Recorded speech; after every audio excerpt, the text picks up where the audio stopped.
Last time, we started talking about the left's knee-jerk, one-step policy solutions as we considered the intellectual bankruptcy of the leftist elites who are now America's ruling class. Since we could hardly cover such a rich subject in one sitting, we're continuing this time.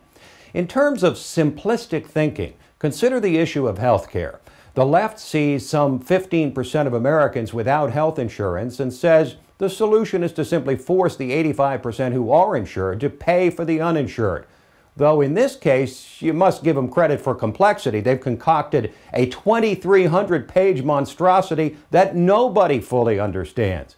In any case, constitutionalists have thought far more deeply about this and know that government-run health care will ultimately lower quality, raise costs, ration care, and squeeze health care providers to the breaking point. Thus, they favor the same mechanism for health care reform that works in every other area of the private economy: the free market, with ideas like expanded health savings accounts, tort or malpractice reform, small business cooperatives, and the elimination of barriers to purchasing insurance across state lines. This is part of the broader issue of helping the needy. The left's answer is to create more and more government programs to hand stuff out.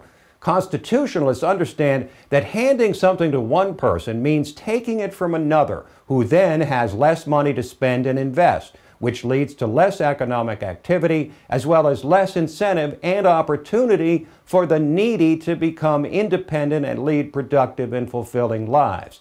Thus, constitutionalists favor less government and more private charity, understanding that the willing hearts of donors are far superior to the compulsory charity of taxpayers enforced by the government.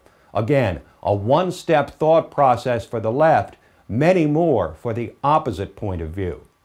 There are many other examples of one-step thinking on the left. If enough people are having trouble making ends meet, they want to simply raise the minimum wage, never mind whether it will cost jobs. If enough people remain unemployed beyond their eligibility period, they move to simply extend unemployment benefits, ignoring the perverse incentives and other fallout inherent in that policy.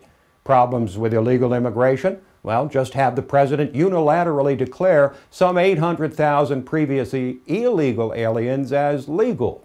Environmental issues related to coal can be solved by simply drowning the industry in crippling regulations, which will lead to the death of coal and the millions of jobs and energy production that it creates. Okay, that policy actually involves two steps.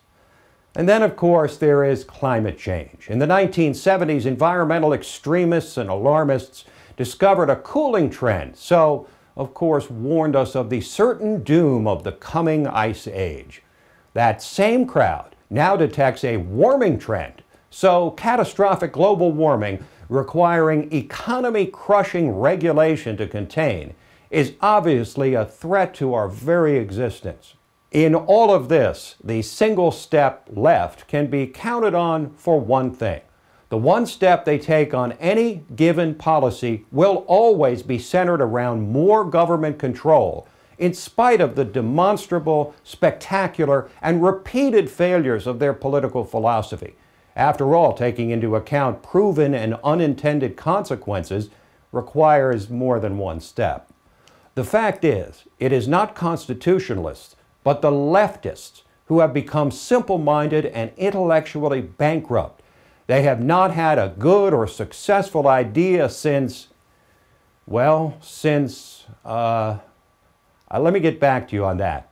That will require some thought.